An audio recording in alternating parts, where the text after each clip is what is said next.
Genesis 3:10 follows God's call to Adam in Genesis 3:9, where he asks, "Where are you?"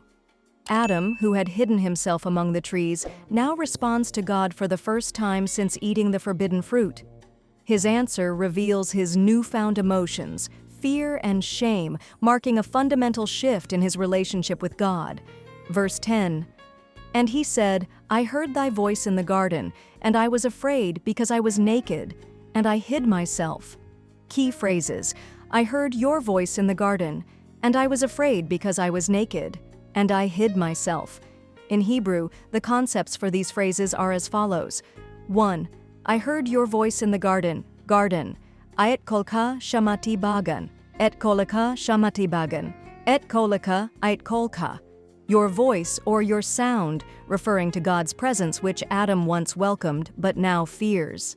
Shamati, I heard, acknowledging awareness of God's approach. Baggan. In the garden, the place of previous communion with God, now a place of fear. 2. And I was afraid because I was naked. Vaira ki erom anoki. Vaira. And I was afraid, revealing a fear of God's presence that did not exist before. Ki erom anoki. Because I was naked, associating his exposure with vulnerability and shame. 3. And I hid myself. Vae habea.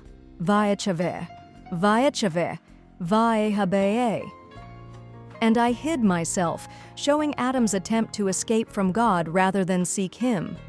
I heard your voice in the garden. Adam's response shows that he still recognizes God's presence, but now experiences it differently. Instead of joy and communion, God's voice stirs fear. And I was afraid because I was naked. This statement reflects the deeper impact of sin. Nakedness, which previously carried no shame, Genesis 2:25, now symbolizes guilt and vulnerability. Adam is not merely afraid of being physically exposed, but of being seen by God in his fallen state. And I hid myself. Sin leads to separation. Instead of running toward God for mercy, Adam instinctively withdraws, illustrating how sin distorts human perception of God's character. Rather than seeing him as a loving creator, Adam now sees him as a threat. This verse highlights the tragic effects of sin: fear, shame, and the desire to hide from God. It also sets the stage for God's response, which will reveal both justice and grace.